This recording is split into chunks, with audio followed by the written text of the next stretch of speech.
HDK DKShi ನಡುವೆ ಜೋರಾಗ್ತಾ ಇದೆ guarantee war ಸಮರ. ದಾರಿ ತಪ್ಪಿದ ಹೇಳಿಕೆಗೆ ವಿಷಾದ ವ್ಯಕ್ತಪಡಿಸಿದ್ದಾರೆ ಎಚ್ಡಿ ಕುಮಾರಸ್ವಾಮಿ. ನೀನು ಅಳಬೇಡಪ್ಪ ಅಂತ ಡಿಸಿಎಂ ಡಿಕೆಶಿ ಕೂಡ ಮತ್ತೊಂದು ಕಡೆ ಟಾಂಗ್ ಅನ್ನು ಕೊಟ್ಟಿದ್ದಾರೆ. ಎಚ್ಡಿ ಕುಮಾರಸ್ವಾಮಿ ಅವರು ಕೊಟ್ಟಂತಹ ಒಂದು ಹೇಳಿಕೆ ಈಗ ರಾಜ್ಯ ರಾಜಕೀಯದಲ್ಲಿ ಸಾಕಷ್ಟು ಚರ್ಚೆಗಳು ಆಗ್ತಾ ಇರುವಂತದ್ದು. ಇದನ್ನ ಕಾಂಗ್ರೆಸ್ ಪಕ್ಷ ಕೂಡ ಈಗ ಪ್ರಮುಖ ಅಸ್ತ್ರವನ್ನಾಗಿ ಬಳಸಿಕೊಳ್ಳಬೇಕು ಅನ್ನುವಂತಹ ನಿಟ್ಟಿನಲ್ಲಿ ಎಷ್ಟು ಬೇಕೋ ಅಷ್ಟು ಈ ಹೇಳಿಕೆಗಳನ್ನ ಪದೇ ಪದೇ ಹೇಳ್ತಾ ಈಗ ರಾಜ್ಯದ ಮಹಿಳೆಯರನ್ನ ಹುರಿದುಂಬಿಸುವಂತಹ ಕೆಲಸವನ್ನ ಕೂಡ ಮಾಡ್ತಾ ಇರುವಂತದ್ದು. ಮತ್ತೊಂದು ಕಡೆ ಡಿಸಿಎಂ ಡಿಕೆಶಿ ಅವರು ಕುಮಾರಸ್ವಾಮಿ ಹೇಳಿಕೆಗೆ ಡಿಕೆಶಿ ಸ್ವಾಭಿಮಾನದ ಅಸ್ತ್ರವನ್ನ ಪ್ರಯೋಗ ಮಾಡ್ತಿದ್ದಾರೆ.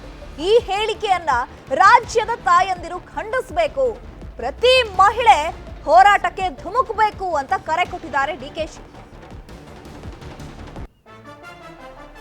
ಯಾವುದೇ ಮಹಿಳೆಗೆ ನನ್ನ ಹೇಳಿಕೆ ಏನಾದರೂ ನೋವು ಮಾಡಿದರೆ, ಯಾಕೆಂದರೆ ನಾನು ಅಪಚಾರ ಮಾಡಿಲ್ಲ ಯಾವುದೇ ಹೆಣ್ಮಕ್ಳಿಗೆ ನೋವು ಕೊಡ್ಲಿಕ್ಕೆ ಆ ಮಾತು ಹೇಳಿಲ್ಲ, ಪದ ಬಳಕೆ ಮಾಡಿಲ್ಲ. ಅದನ್ನು ಟ್ವಿಸ್ಟ್ ಮಾಡಲಿಕ್ಕೆ ಹೊರಟಿದ್ದೀರಿ. ಇದನ್ನು ಇಷ್ಟೊಂದು ಓಹೋ ಏನು ಕುಮಾರಸ್ವಾಮಿ ಮಾಡಬಾರ್ದ, ಮಹಾನ್ ಅಪರಾಧ ಮಾಡಿಬಿಟ್ಟೆ ಹೇಳಿಕೆ ಕೊಟ್ಟು ಅಂತೇಳಿ ಪಾಪ ನಿಮ್ಮ ಮನಸ್ಸಿನಲ್ಲಿದ್ದರೆ ದುಃಖ ಪಡಬೇಡಪ್ಪ. ಯಾರು ಗೊತ್ತಿದೆ ನನಗೆ, ನೀನು ದುಃಖ ಪಟ್ಟು ನಿನ್ನ ಜೀವನದಲ್ಲಿ ಎಂದೂ ದುಃಖ ಪಟ್ಟನಲ್ಲ, ಏನೇನು ನಡೆಸಿದೆಯೇ ಗೊತ್ತಿದೆ. ಕುಮಾರಸ್ವಾಮಿ ನೋಡಿಬಿಟ್ರೆ ಬ್ಲಡ್ ಬಾಯಿಲಾಗುತ್ತಂತೆ, ಬ್ಲಡ್ ಬಾಯಿಲಾಗ್ಬಿಡುತ್ತಂತೆ ಕುಮಾರಸ್ವಾಮಿ ಹೇಳಿಕೆ ನೋಡಿದ್ರೆ. ಇದೆಲ್ಲ ನೋಡಿದ್ದೀನಿ. ಆ ಕಾಂಗ್ರೆಸ್ನ ಮಹಿಳಾ ಪದಾಧಿಕಾರಿಗಳಿಗೂ ಹೇಳ್ತೇನೆ, ಪಾಪ ನಿಮ್ಮ ಬೀದಿಲಿ ಬಿಸಿಲು ಬೇರೆ ಇದೆ, ಈ ಬಿಸಿಲಲ್ಲಿ ಹೋಗ್ಬಿಟ್ಟು ಯಾಕೆ ಪ್ರತಿಭಟನೆ ಮಾಡ್ಕೋತೀರಿ? ಪಾಪ ನಿಮ್ಮ ಮನಸ್ಸು ನೋವಾಗಿದ್ದರೆ ಆಯಿತು, ವಿಷಾದ ವ್ಯಕ್ತಪಡಿಸ್ಬೇಕಾ, ವಿಷಾದ ವ್ಯಕ್ತಪಡಿಸಿ. ಆದರೂ ನನ್ನ ಮಾತಿನಿಂದ ಏನಾದರೂ ಈ ರಾಜ್ಯದ ಯಾವುದೇ ನನ್ನ ತಾಯಂದರಿಗೆ ನೋವಾಗಿದೆ ಅಂದರೆ ವಿಷಾದ ವ್ಯಕ್ತಪಡಿಸ್ಲಿಕ್ಕೆ ಸಿದ್ಧ ಇದ್ದೆ. ಮಹಿಳಾ ಆಗೋಕ್ಕೆ ಕೊಟ್ಟವ್ರೆ, ಸ್ವಪ್ರೇರಣೆಯಿಂದ ಏನೋ ರಿಜಿಸ್ಟ್ರೇಷನ್ ಕೇಸ್ ಬುಕ್ ಮಾಡ್ಕೊಂಡ್ಬಿಟ್ಟವ್ರಂತೆ, ಕಳಿಸ್ಲಿ ಅವರು, ಅದಕ್ಕೆ ಉತ್ತರ ಏನು ಕೊಡಬೇಕು ಕೊಡೋಣಂತೆ. ನಮ್ಮ ಹೆಣ್ಣು ಮಕ್ಕಳಿಗೆ ಗ್ಯಾರಂಟಿ, ಹೆಣ್ಣು ಕುಟುಂಬದ ಕಣ್ಣು. ಬೆಳಗ್ಗೆ ಎದ್ರೆ ಹೆಣ್ಣು ಮಕ್ಕಳು ಜ್ಯೋತಿ ಆಗ್ತಾರೆ. ನೀನು ಹೆಣ್ಣು ಮಕ್ಕಳನ್ನ ದಾರಿ ತಪ್ತವ್ರೆ ಅಂತಂದ್ರೆ ಏನ್ರಿ ಅರ್ಥ? ಏನ್ ನಮ್ಮ ಹೆಣ್ಣು ಮಕ್ಳು ಏನ್ ದಡ್ರಂತ ತಿಳ್ಕೊಂಡಿದ್ದೀರಾ?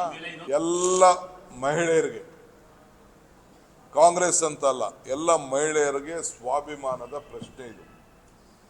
ನಿಮ್ಮ ಏನು ಬದುಕಿನಲ್ಲಿ ನಿಮ್ಮ ಬದಲಾವಣೆಗೆ ನಿಮಗೆ ಶಕ್ತಿ ಕೊಡಲಿಕ್ಕೆ ಕೊಟ್ಟಂತ ನಾವು ಕಾರ್ಯಕ್ರಮ, ಇದನ್ನ ನಾವು ಖಂಡಿಸಲೇಬೇಕು, ಜನರಿಗೆ ತಿಳಿಸಲೇಬೇಕು, ನೀವು ಹೋರಾಟ ಮಾಡಲೇಬೇಕು.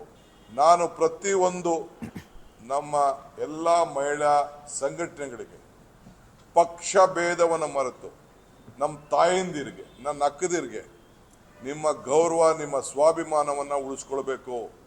ಈ ರೀತಿ ಹಗುರವಾಗಿ ಹೆಣ್ಣು ಕುಲಕ್ಕೆ ಮಾತಾಡೋ ವಿರುದ್ಧ ಹೋರಾಟವನ್ನು ಮಾಡಲೇಬೇಕು, ಪ್ರತಿಭಟನೆಯನ್ನು ಮಾಡಲೇಬೇಕು, ಜ್ಞಾನವನ್ನು ಉಂಟು ಮಾಡಬೇಕು. ಆದ್ದರಿಂದ ಒಂದು ಪಕ್ಷದ ಅಧ್ಯಕ್ಷನಾಗಿ ಸರ್ಕಾರದ ನಾನು ನಿಮ್ಮ ಮೇಲೆ ವಿಶ್ವಾಸವಿಟ್ಟು ಈ 5 ಗ್ಯಾರಂಟಿಗಳು ಕೊಟ್ಟು ನಿಮ್ಮ ಬದುಕನ್ನು ಶಕ್ತಿಶಾಲಿ ಮಾಡಬೇಕು, ಬದಲಾವಣೆ ಮಾಡಬೇಕು ಅಂತೇಳಿ ಈ ಗ್ಯಾರಂಟಿಯನ್ನು ತಂದಿದೆ. ಅವನ್ನ ನಾನು ಕ್ಷಮಾಪಣೆ ಕೇಳಲಿಕ್ಕೂ ನಾನು ತಯಾರಿಲ್ಲ, ಅವನ ಕ್ಷಮಾಪಣೆ ಅವಶ್ಯಕತೆ ಇಲ್ಲ, ವಿಷಾದ ವ್ಯಕ್ತಪಡಿಸೋದು ಬೇಕಾಗಿಲ್ಲ. ಕಾಂಗ್ರೆಸ್ ನೀಡಿರುವ 5 ಗ್ಯಾರಂಟಿ ಪಿಕ್ ಪಾಕೆಟ್ ಗ್ಯಾರಂಟಿ. ಕಾಂಗ್ರೆಸ್ ಸಚಿವರು, ನಾಯಕರು, ಮಹಿಳಾ ಘಟಕದವರು ಮಂಡ್ಯದಲ್ಲಿ ಗೋ ಬ್ಯಾಕ್ ಕುಮಾರಸ್ವಾಮಿ ಅಂತ ಮಾಡಿದ್ದಾರೆ. ಅಲ್ಲಿಗೆ ಬಂದು ಹೆಣ್ಮಕ್ಳನ್ನ ಕೇಳಿದ್ರೆ ಯಾಕೆ ಬಂದಿದ್ದೇವೆ ಗೊತ್ತಿಲ್ಲ ಅಂತ ಹೇಳ್ತಾರೆ ಅಂತ ಕಿಡಿಕಾರಿದ್ರು. ಇದಕ್ಕೆ ಡಿಕೆಶಿ ರಿಯಾಕ್ಟ್ ಮಾಡಿದ್ದು, ಪಿಕ್ ಪಾಕೆಟ್ ಮಾಡಿ ಅವರಿಗೆ ರೂಢಿ ಅಂತ ತಿರುಗೇಟನ್ನ ಕೊಟ್ಟಿದ್ದಾರೆ. ಈ 5 ಗ್ಯಾರಂಟಿ ಕೊಡೋದಕ್ಕೆ ಯಾರ್ಯಾರು ಜೋಬನ್ನ ಪಿಕ್ ಪ್ಯಾಕೆಟ್ ಮಾಡಿದ್ರು ಅಂತೇಳಿ, ಇದು ಪಿಕ್ ಪ್ಯಾಕೆಟ್ ಗ್ಯಾರಂಟಿ. 5 ಗ್ಯಾರಂಟಿ ಏನಿದೆ ಪಿಕ್ ಪ್ಯಾಕೆಟ್ ಗ್ಯಾರಂಟಿ. ಇದು ಏನು ಹಲವಾರು ಸಚಿವ ಸಂಪುಟದ ಸದಸ್ಯರುಗಳು, ಕಾಂಗ್ರೆಸ್ನ ನಾಯಕರುಗಳು, ಜೊತೆಗೆ ಕಾಂಗ್ರೆಸ್ನ ಮಹಿಳಾ ಘಟಕಗಳ ಪದಾಧಿಕಾರಿಗಳು ಮಂಡ್ಯದಲ್ಲಿ ಗೋಬ್ಯಾಕ್ ಕುಮಾರಸ್ವಾಮಿ ಅಂತೇಳಿ ಪ್ರತಿಭಟನೆ ರ್ಯಾಲಿನೂ ಮಾಡ್ಕೊಂಡಿದ್ದಾರೆ. ಆ ಪ್ರತಿಭಟನಾ ರ್ಯಾಲಿಗೆ ಪಾಪ ಹೆಣ್ಮಕ್ಳನ್ನ ಕರ್ಕೊಂಡು ಹೋಗಿದ್ದಾರೆ. ಅಲ್ಲಿ ಯಾರೋ ಕೇಳಿದ್ದಾರೆ, ಏನಕ್ಕೆ ಪ್ರತಿಭಟನೆ ಮಾಡ್ತಿದ್ದೀರಿ ಅಂತ ಹೇಳಿ. ಏನಕ್ಕೆ ಮಾಡ್ತಾ ಇದ್ದಾರೋ ಗೊತ್ತಿಲ್ಲ, ಅದು ಏನೋ ನಮ್ಗೆ 250-300 ಕೊಟ್ಟರು, ಅದಕ್ಕೆ ಬಂದಿಲ್ಲಿ ಕೂತಿದ್ದೇವೆ ಅಂತೇಳಿ ಪಾಪ ಅಲ್ಲಿ ಹೋದಂಥವ್ರು ಹೇಳಿದ್ದಾರೆ. ನೆನ್ನೆ ಝೂಮ್ ಮೀಟಿಂಗ್ ಮಾಡಿ ನಾವು ಕುಮಾರಸ್ವಾಮಿ ಕ್ಷಮೆ ಕೇಳಲ್ಲ, ಇಡೀ ರಾಜ್ಯದಾದ್ಯಂತ ಈ ಹೇಳಿಕೆ ವಿರುದ್ಧ ನಮ್ಮ ಕಾಂಗ್ರೆಸ್ನ ಕಾರ್ಯಕರ್ತರು ಪ್ರತಿಭಟನೆ ಮಾಡಬೇಕು ಅಂತೇಳಿ ಸೂಚನೆ ಕೊಟ್ಟಿದ್ದೇನೆ ಅಂತ ಹೇಳಿದ್ದಾರೆ. ಅದೇ ನೋಡಿ, ಒಂದು ಅವ್ನು ಪಿಕ್ ಪಾಕೆಟ್ ರೂಢಿ ಅಲ್ವ ಅವನಿಗೆ? ಪಿಕ್ ಪಾಕೆಟ್ ಮಾಡಿ ರೂಢಿ ಅಲ್ವಾ ಅವನಿಗೆ? ಎದುರಿಸಿ ಬ್ಲ್ಯಾಕ್ ಮೇಲ್ ಮಾಡೋದು. ಇಟ್ಟಂಡ್ರೆ ಏನು ಹೇಳಿದಪ್ಪ ಅಶ್ವತ್ಥನಾರಾಯಣ್ಗೆ? ಹಿಂದೆ ನಿನ್ನೆ ಪ್ರೈಮ್ ಮಿನಿಸ್ಟರ್ ಬಂದಿದ್ರಲ್ರಿ, ಪಾಪ ಇರಲಿ, ಅವರು ಭಾಳ ಹೊಂದಾಣಿಕೆ ಮಾಡ್ಕೊಳ್ಳಿ, ನಾವು ಮಾಡ್ಕೊಂಡಂಗೆ ಅವರು ಮಾಡ್ಕೊಂಡ್ರು ಹೊಂದಾಣಿಕೆ. ಇದೇ 1 ವರ್ಷದಲ್ಲಿ ಇದೇ ಪ್ರೈಮ್ ಮಿನಿಸ್ಟ್ರು ತಂದೆ ಮಗನ ಬಗ್ಗೆ ಏನು ಮಾತಾಡಿದ್ರು ಅದೇ ಗ್ರೌಂಡಲ್ಲಿ? You please, I want all your TV to take out that record and show to the people of the state.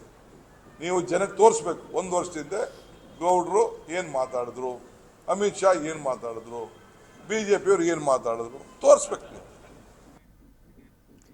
ಮಾಜಿ ಸಿಎಂ ಕುಮಾರಸ್ವಾಮಿ ನೀಡಿದ ದಾರಿ ತಪ್ಪಿದ ಹೇಳಿಕೆ ವಿರುದ್ಧ ಕಾಂಗ್ರೆಸ್ನ ಮಹಿಳಾ ಕಾರ್ಯಕರ್ತೆಯರು ಸಿಡಿದೆದ್ದಿದ್ದಾರೆ. ಕೊಪ್ಪಳದ ಅಶೋಕ್ ಸರ್ಕಲ್ನಲ್ಲಿ ಕಾಂಗ್ರೆಸ್ ಕಾರ್ಯಕರ್ತೆಯರು ಪ್ರತಿಭಟನೆ ನಡೆಸಿದ್ದು ಕುಮಾರಸ್ವಾಮಿ ವಿರುದ್ಧ ಆಕ್ರೋಶವನ್ನು ವ್ಯಕ್ತಪಡಿಸಿದ್ದಾರೆ. ಇತರ ರಾಮನಗರದಲ್ಲೂ ಕುಮಾರಸ್ವಾಮಿ ಹೇಳಿಕೆಗೆ ಆಕ್ರೋಶ ವ್ಯಕ್ತವಾಗ್ತಾ ಇದೆ. ಸ್ವಾಭಿಮಾನಿ ಮಹಿಳಾ ವೇದಿಕೆಯ ಕಾರ್ಯಕರ್ತೆಯರು ಬೆಂಗಳೂರು ಮೈಸೂರು ಹೆದ್ದಾರಿಯಲ್ಲಿ ಪ್ರತಿಭಟನೆ ನಡೆಸಿ ಕುಮಾರಸ್ವಾಮಿ ಕ್ಷಮೆಯಾಚಿಸಬೇಕು, ಇಲ್ಲವಾದರೆ ಉಗ್ರ ಹೋರಾಟ ಕೈಗೊಳ್ಳುವ ಎಚ್ಚರಿಕೆ ಕೊಟ್ಟಿದ್ದಾರೆ.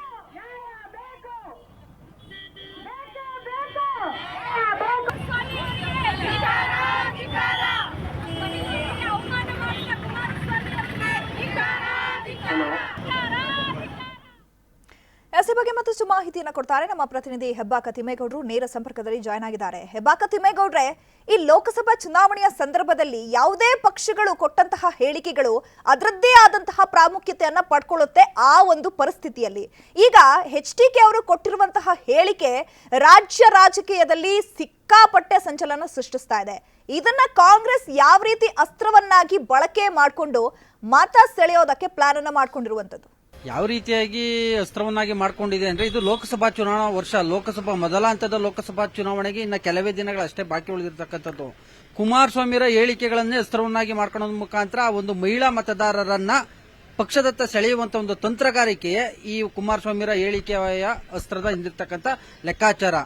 ಗ್ಯಾರಂಟಿ ಅಂದ್ರೆ ಕಾಂಗ್ರೆಸ್ ಗ್ಯಾರಂಟಿಗಳಿಂದ ಹಳ್ಳಿ ಹೆಣ್ಮಕ್ಳುಗಳು ದಾರಿ ತಪ್ತಾ ಇದ್ದಾರೆ ಅನ್ನುವಂತ ನಿಟ್ಟಲ್ಲಿ ಕೊಟ್ಟಂತ ತಮ್ಮ ಹೇಳಿಕೆ ಯಾವಾಗ ವಿವಾದದ ಸ್ವರೂಪವನ್ನ ಪಡ್ಕೊಂತೋ, ಯಾವಾಗ ಪ್ರತಿಭಟನೆಯ ಕಾವನ್ನ ಹಿಡಿತೋ, ಪ್ರತಿಭಟನೆಯ ಹಾದಿಯನ್ನ ಹಿಡಿತೋ, ಎಚ್ಚೆತ್ತುಕೊಂಡಂತ ಮಾಜಿ ಮುಖ್ಯಮಂತ್ರಿ ಹಾಗೂ ಜೆಡಿಎಸ್ ರಾಜ್ಯಾಧ್ಯಕ್ಷ HD ಕುಮಾರಸ್ವಾಮಿ ಇವತ್ತು ತುರ್ತು ಸುದ್ದಿಗೋಷ್ಠಿಯನ್ನ ನಡೆಸೋದ್ರ ಮುಖಾಂತರ ಮಹಿಳಾ ಕಾಂಗ್ರೆಸ್ ಕಾರ್ಯಕರ್ತರು ಸೇರಿದಂತೆ ನಾಡಿನ ತಾಯಂದಿರಿಗೆ ನನ್ನ ಹೇಳಿಕೆಯಿಂದ ಏನಾದರೂ ನೋವಾಗಿದ್ರೆ ನಾನು ವಿಷಾದವನ್ನು ವ್ಯಕ್ತಪಡಿಸ್ತೀನಿ ಎನ್ನುವಂತ ಒಂದು ಮಾತನ್ನು ಹೇಳೋದ್ರ ಮುಖಾಂತರ ಈ ಒಂದು ವಿವಾದಕ್ಕೆ ತೆರೆ ಎಳೆಯುವಂತ ಒಂದು ಪ್ರಯತ್ನವನ್ನ ಮಾಡಿದ್ರು.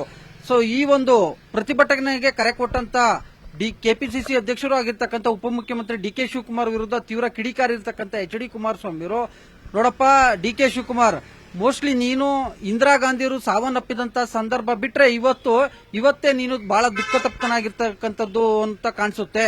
ನೀನು ಅಳೋದ್ ಬೇಡಪ್ಪ, ನೀನು ಯಾವಾಗ್ಲೂ ಕೂಡ ಸಂತೋಷವಾಗೇ ಇದ್ಯಾ, ಹೀಗಾಗಿ ನೀನು ಹೇಳೋದ್ ಬೇಡ ಮಿಸ್ಟರ್ ಶಿವಕುಮಾರ್ ಅನ್ನುವಂತ ನಿಟ್ಟಲ್ಲಿ ಇವತ್ತು DK ಶಿವಕುಮಾರ್ ವಿರುದ್ಧ ವಾಚಾನುಗೋಚರ ವಾಗ್ದಾಳಿಯನ್ನು ನಡೆಸಿದ್ರು. ಯಾವ ಹೆಣ್ಮಕ್ಳನ್ನ ಕಿಡ್ನಾಪ್ ಮಾಡಿ ಆಸ್ತಿಗೋಸ್ಕರವಾಗಿ ನೀವು ಸೈನ್ ಹಾಕಿಸ್ಕೊಂಡಿದ್ದೀರಾ ಅನ್ನೋದು ಕೂಡ ನನಗೆ ಚೆನ್ನಾಗಿ ಗೊತ್ತು ಅನ್ನುವಂತ ನಿಟ್ಟಲ್ಲಿ ನೇರವಾಗಿ ಒಂದು ಗಂಭೀರ ಆರೋಪವನ್ನ ಮಾಡಿದ್ರು. ಅಷ್ಟೇ ಅಲ್ಲ, ಕಾಂಗ್ರೆಸ್ ನಾಯಕರು ಬಿಜೆಪಿ ನಾಯಕರ ವಿರುದ್ಧ, ಅದರಲ್ಲೂ ಕೂಡ ನಟಿ ಹೇಮಾ ಮಾಲಿನಿ ವಿರುದ್ಧ ರಣದೀಪ್ ಸಿಂಗ್ ಸುರ್ಜೇವಾಲಾ ಅವರು ಕೊಟ್ಟಂತ ಒಂದು ಹೇಳಿಕೆ, ಮತ್ತೊಂದು ಕಡೆಗೆ ಕಂಗನಾ ರಾಣಾವತ್ ಟಿಕೆಟ್ ಹಂಚಿಕೆಗೆ ಸಂಬಂಧಪಟ್ಟಂತೆ AICC ವಕ್ತಾರರು ಕೊಟ್ಟಂತ ಒಂದು ಹೇಳಿಕೆ, ಇವೆಲ್ಲವನ್ನು ಕೂಡ ಉಲ್ಲೇಖ ಮಾಡಿದ್ರು. ಇದು ತಪ್ಪಲ್ವಾ? ಇದು ನೀವು ಮಹಿಳೆಯರ ಬಗ್ಗೆ ಇಟ್ಕೊಂಡಿರ್ತಕ್ಕಂಥ ಒಂದು ಗೌರವನ ಅನ್ನುವಂತ ಒಂದು ನಿಟ್ಟಲ್ಲಿ ಪ್ರಶ್ನೆ ಮಾಡೋದ್ರ ಮುಖಾಂತರ ನೀವು ಕೂಡ ಮಹಿಳೆಯರ ಬಗ್ಗೆ ಗೌರವನ ಇಟ್ಕೊಂಡಿಲ್ಲ ಅನ್ನುವಂತ ನಿಟ್ಟಲ್ಲಿ ಇವತ್ತು ಸಾಕಷ್ಟು ವಾಗ್ದಾಳಿಯನ್ನ ನಡೆಸಿರ್ತಕ್ಕಂಥದ್ದು. ಈಗ HDK ಅವರು ಕೊಟ್ಟಂತಹ ಹೇಳಿಕೆಗೆ ಅವರೇ ಈಗ ಟರ್ನ್ ಅನ್ನ ಹೊಡೆದಿದ್ದಾರೆ. ಇದು ಯಾವ ರೀತಿಯಾಗಿ ಮತದಾರರ ಮೇಲೆ ಪರಿಣಾಮವನ್ನ ಬೀರಬಹುದು? ಮತ್ತೊಂದು ಕಡೆ ಕುಮಾರಸ್ವಾಮಿ ಅವರು ಹೇಳ್ತಿದ್ದಾರೆ ಸ್ವಾಭಿಮಾನದ ನಡೆ ಅಂತೆಲ್ಲ ಮಾತುಕತೆಯನ್ನ ನಡೆಸ್ತಿದ್ದಾರೆ. ಹಾಗಿದ್ರೆ ವೋಟರ್ಸ್ ಮೇಲೆ ಯಾವ ರೀತಿ ಇದು ಪರಿಣಾಮ ಬೀರುವಂತಹ ಸಾಧ್ಯತೆ ಇದೆ?